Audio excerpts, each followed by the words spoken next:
So yeah, so let's talk about the end and the beginning of the financial system. So, when I reached out, I guess a quick intro to myself first. So my name is Mao Mao. So I'm a partner at crypto high frequency trading firm Capital. And so I just want to talk for a quick second about how I got into this space, because I think it's pretty relevant to what's going on today. So I went to college at NYU, and I was in school when Occupy Wall Street happened. So I was studying graphic design, and when and Occupy Wall Street happened, I went down to Zuccotti Park, and I learned that I didn't know anything about finance, and that it had this huge impact on the world, and had been doing it for decades. I didn't know anything about it, and so I made the decision then to just ditch design and go into finance instead. And so I was very lucky. I found a job at a management consulting firm, which was hiring graphic designers. And I worked as a management consultant, doing projects for Morgan Stanley for about a year and a half. And I left and started my own startups, which were all fintech based. And so I've been doing startups since, I guess, early 2016. But the whole goal was trying to kind of get to the heart of what the financial system does and what impact does it have and what can we do about it. And obviously, or maybe not obviously, that eventually led me to crypto, which I think is going to be the core of the financial system, going forward. And so that's kind of, how I got into this space and kind of what's been driving my life since 2011. And I think it's especially relevant because I think we're at this cusp. We might as well start. I think we're at the cusp where the old economy is really starting to slow down. I think we're at the top of the roller coaster. And so if you look at some of these key markets, right, the S&P, the Dow Jones, the Chinese real estate index, the A shares, is up since, for the last few months, but we will talk about that in a second. Most of these markets have slowed down significantly. And you see really 2018 it seems to be the turning point. I can tell you anecdotally, in China, pretty much everyone I've talked to last year didn't make any money. So it wasn't as bad as 2018 where everything was just going to shit, but it wasn't a good year for anyone. And so it just seems like we're at we're 10 years, we're pretty 10 years overdue for a recession if we look at these cycles. And so it just seems that, things have slowed down, statistically and I guess qualitatively. So since 1981, and especially since 2008, growth has been primarily driven by debt. I guess that's my opinion.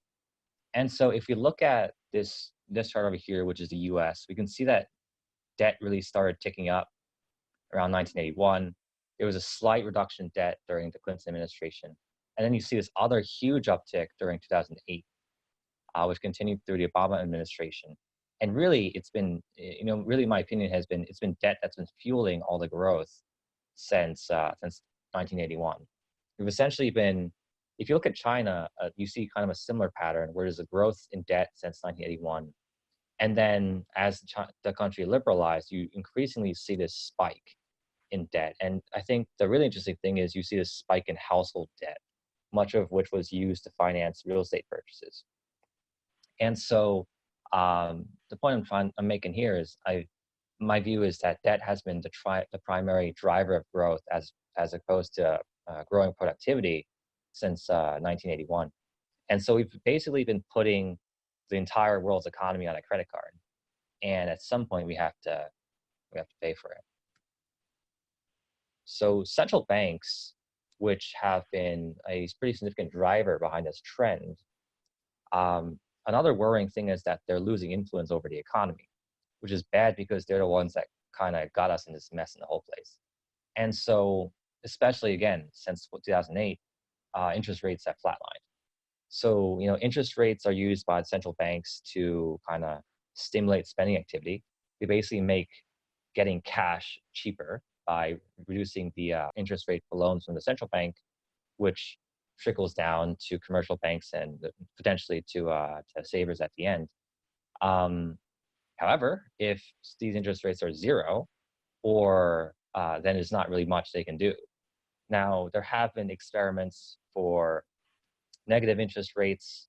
However, Sweden, which was the first to start that experiment, tried to go to negative 1%, and it went really badly, and they kind of pulled back.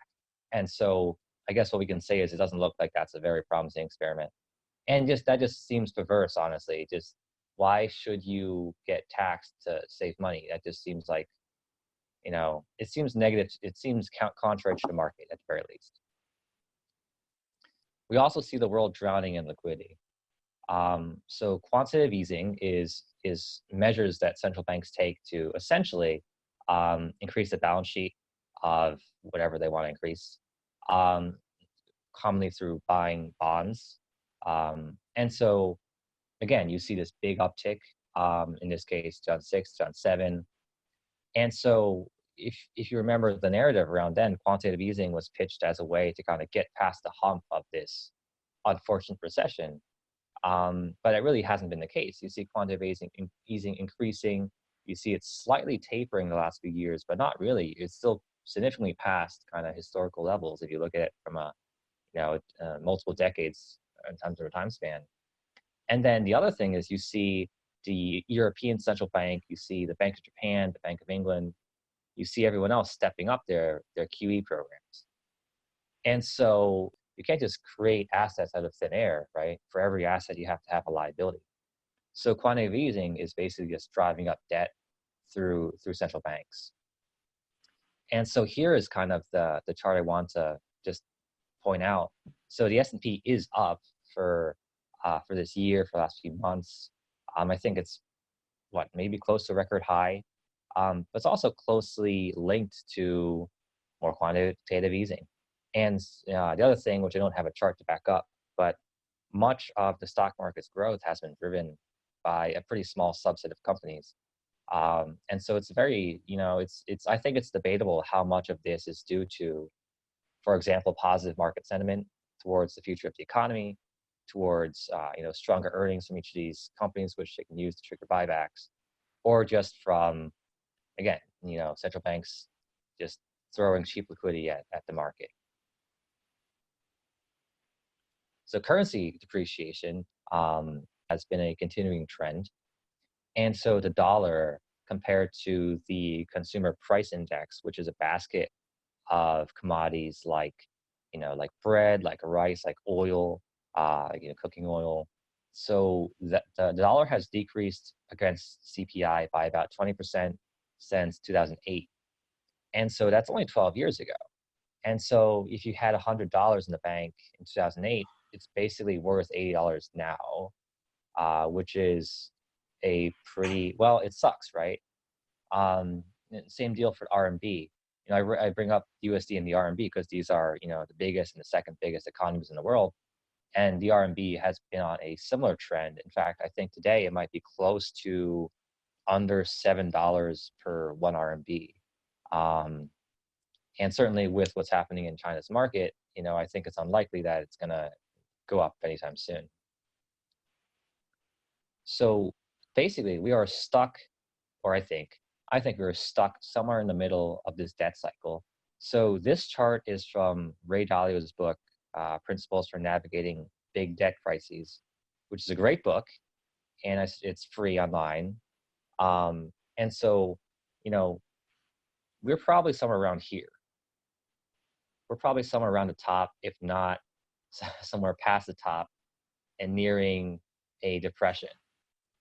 This chart is based on, it's a composite of, I think, over 30 or over 70 debt cycles historically.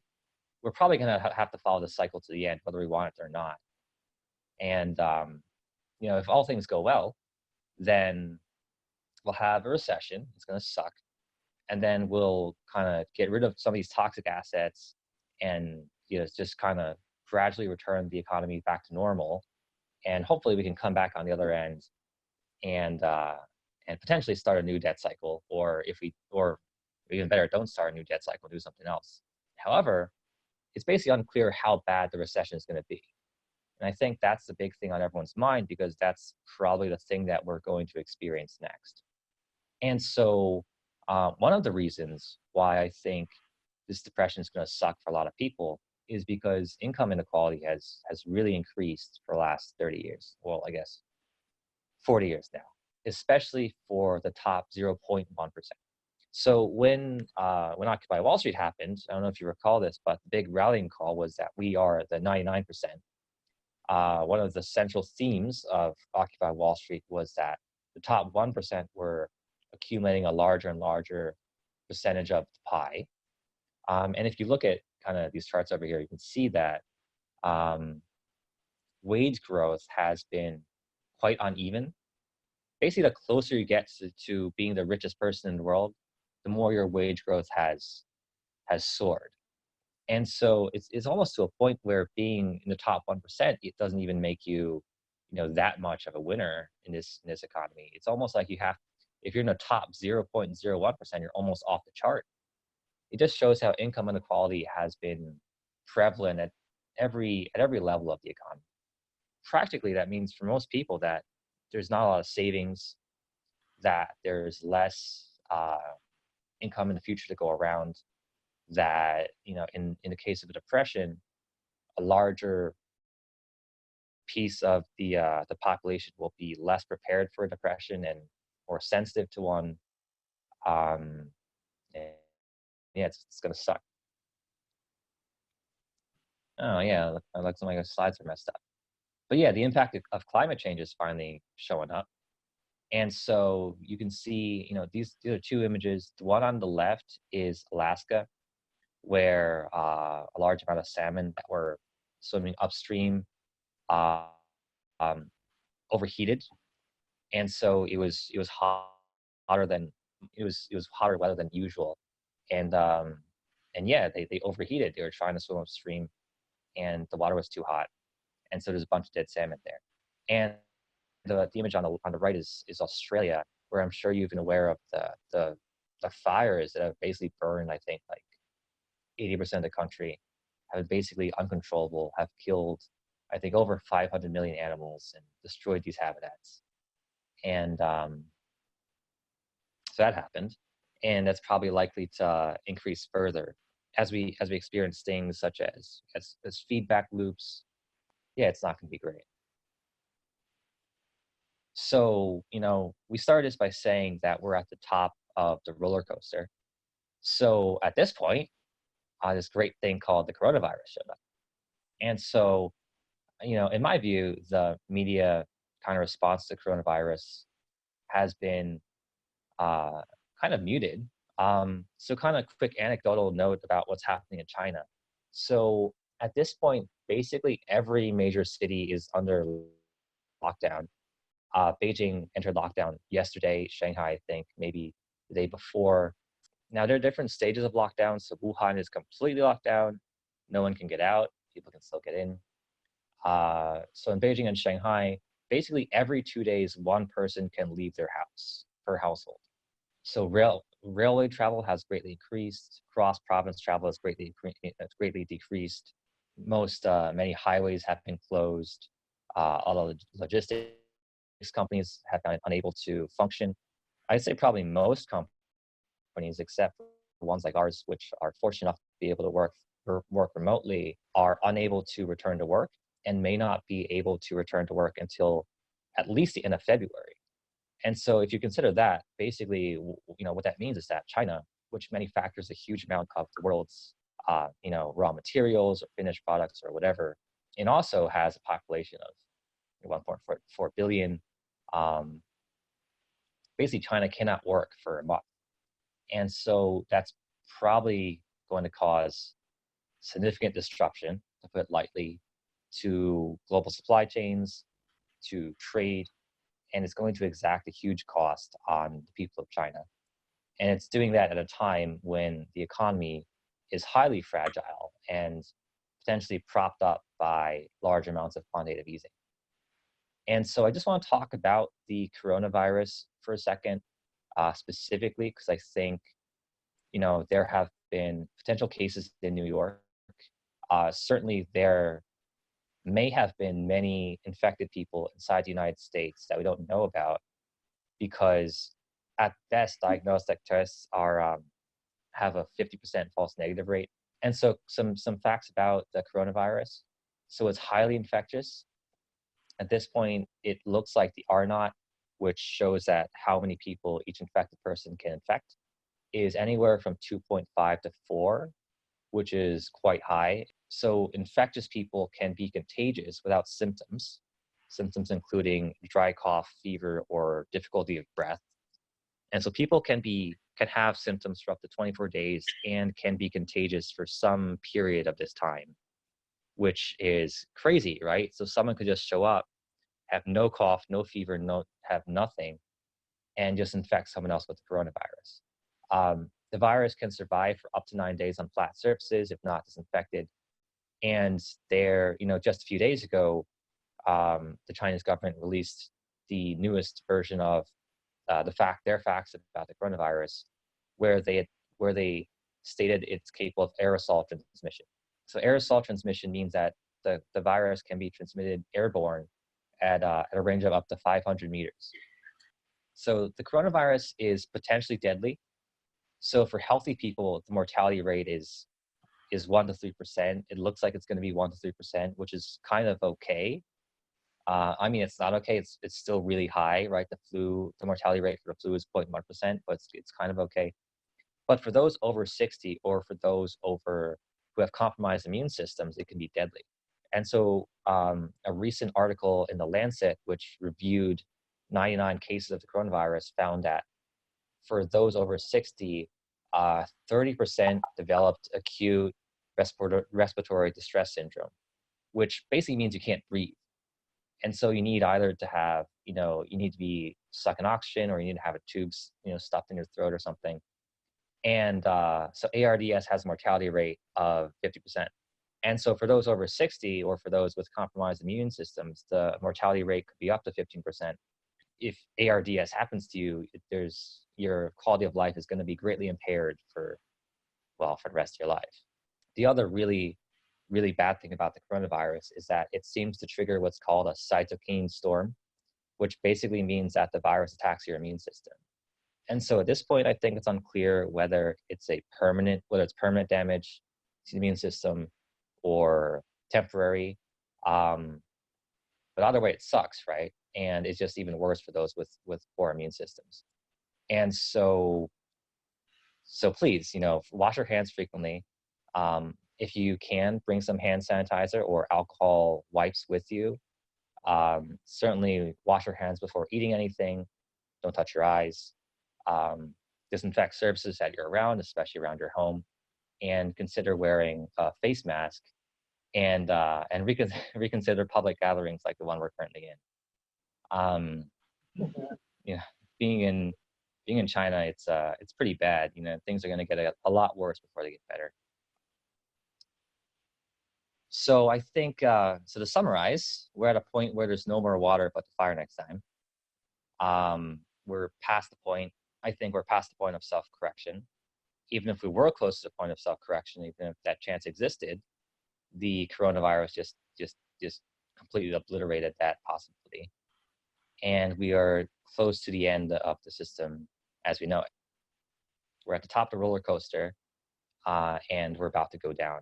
So I heard this thing on Twitter, and I'm sensitive that this meetup is New York, but I do think it's a fair comparison, where they said the coronavirus is almost like 911, but for the entire world. And so it's not even like the virus is going to be the thing that really causes the most damage. It does look like the mortality rate is limited. So, callous though it may sound, we might end up with only, 500,000 or more dead by the end of this. However, the impact on trade, certainly the disruption to supply chains for the next month or two, the impact on travel, the impact on how we have to interact with each other, because it seems like this virus is going to be around for at least 1 or 2 years. These shocks to the system at a time that's most fragile, it seems like this is going to be the turning, or I think it's possible that this could be the turning point for, well, for a while. So let's talk a second about the rising digital economy. So quick disclaimer, again, this is my fault. We've been kind of running from this virus for the last 2 weeks, and so I haven't been able to get these slides up to where I think they should be. And so I'm just going to have to just have blank slides up and just talk about this for a while. It sounds like things are bad, but there's nothing, it is what it is, right? We just have to do what we can do about it. And fortunately, if you're here, you're ahead of the curve. Just for the virus, it seems like media reports are, in my view, kind of underreporting the potential impact. It's not like every day you go around and just look at quantitative easing, or you just try to measure the depreciation of the USD against CPI.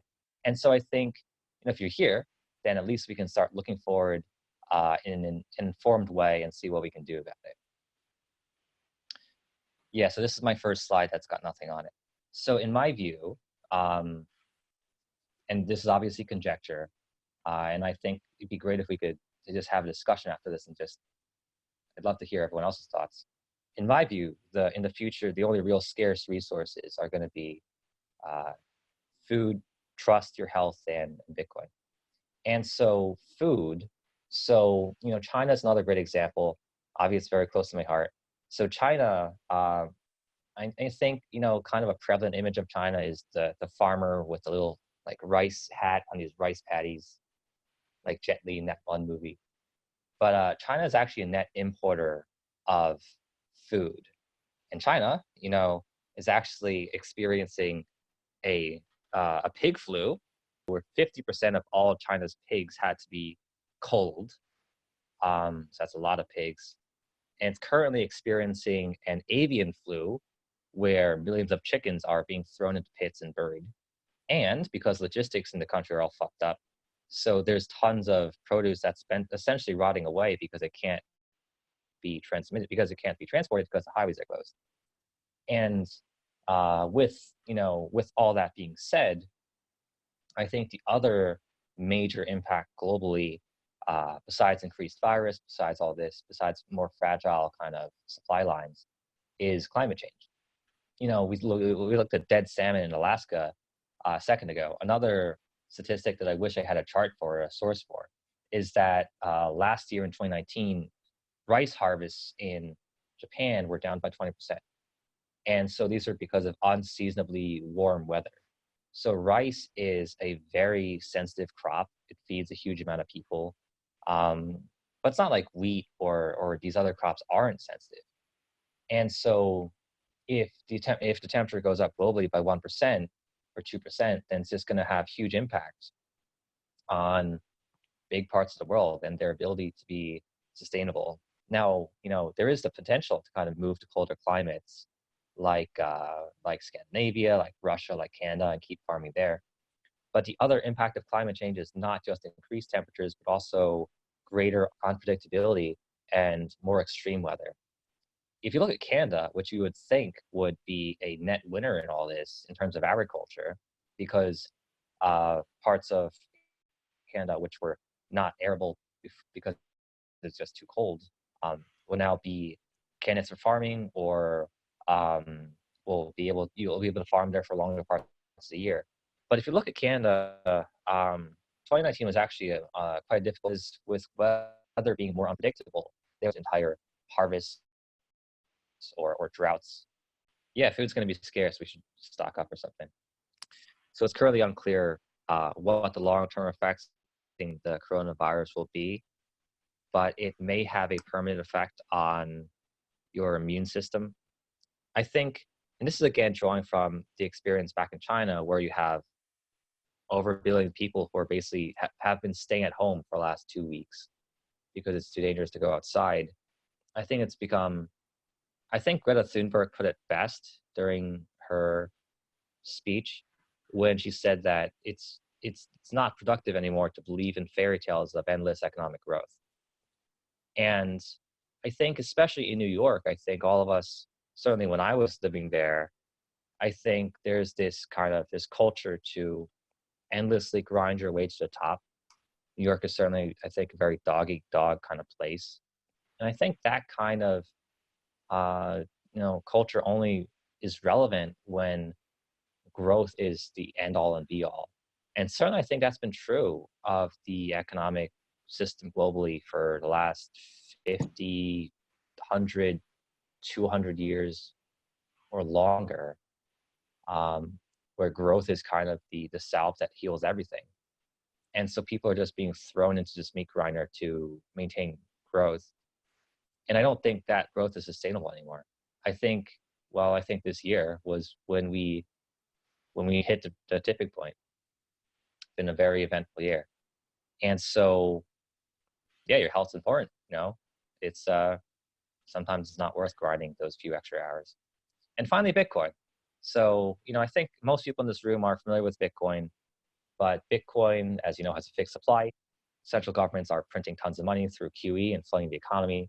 And so, if the supply of Bitcoin goes up by 1.5% a year, which will be the amount after the halving in April, and most countries are printing maybe 3, 4, 5% of the total supply of their currency every year to do QE, then yeah, Bitcoin's going to outperform them by at least 2x, even if it doesn't do anything.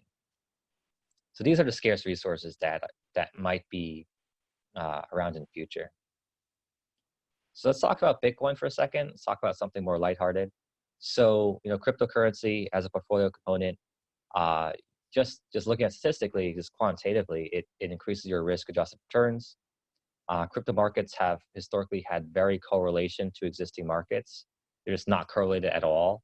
So that doesn't really make them recession-proof, but it does mean that in my view, if you're a responsible portfolio manager, then it makes sense to diversify by getting some exposure to Bitcoin.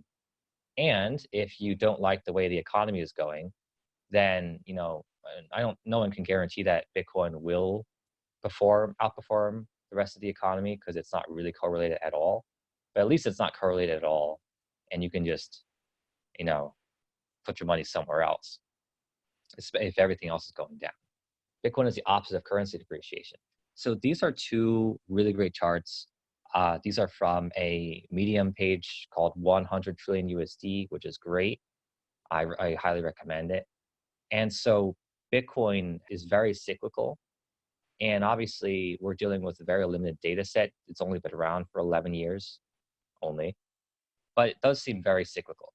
And so, this chart on the left, what we see here is something called, it's Bitcoin plotted against its stock to flow ratio. So what stock to flow means is, so stock means the total supply of something, and the flow means the total new supply per year. And so basically the lower the stock to flow rate, the higher the stock to flow ratio, the higher the stock to flow ratio, the slower this asset increases. And so if you look at, for example, something like copper or silver, which has a bunch of industrial applications, so there's tons of copper being produced, there's tons of copper being used, and there's tons of copper being recycled. And then you look at something like gold. So there is new gold being minted every year. And so, the reason I bring this up is Bitcoin stock to flow has continuously increased.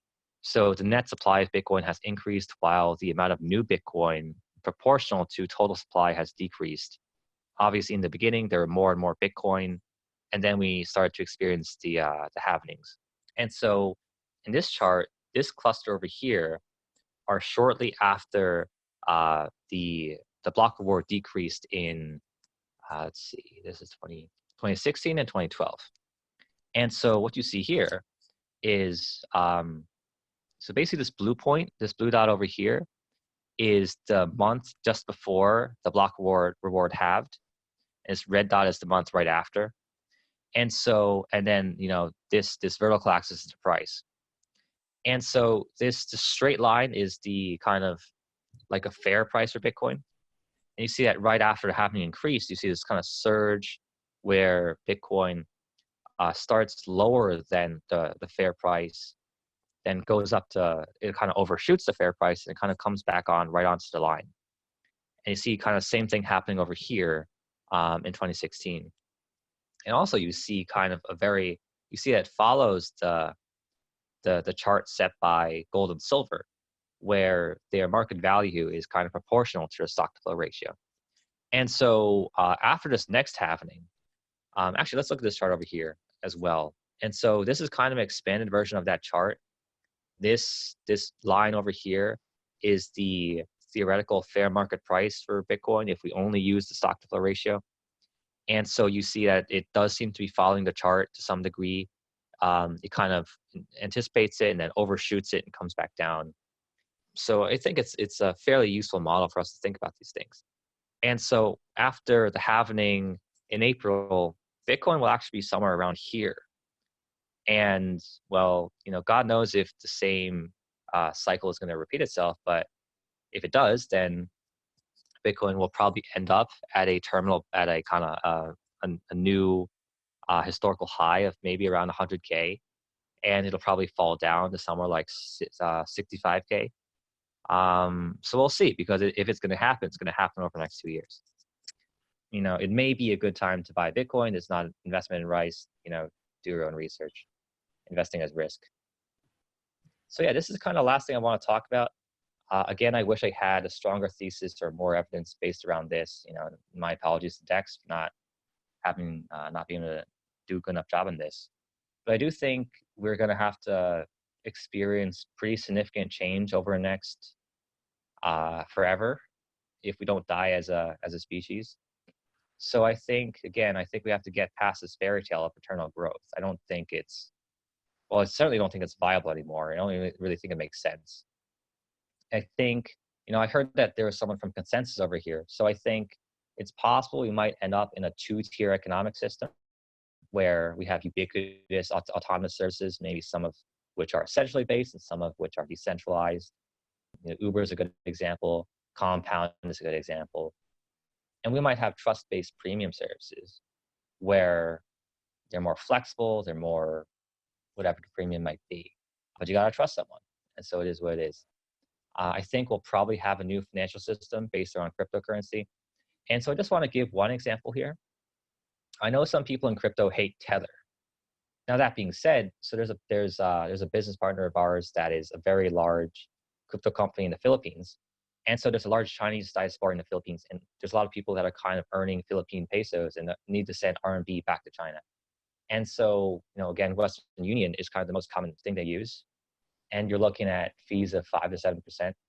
And so what people have been doing, what our partner over there has been doing, they have an exchange where they just, it does pesos to Tether at a rate of about 1%.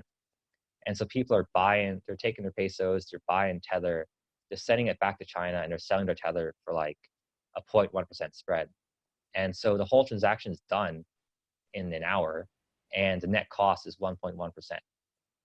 Obviously, there are potential pitfalls to this. And so with a fully decentralized financial system, things like money laundering become harder to control.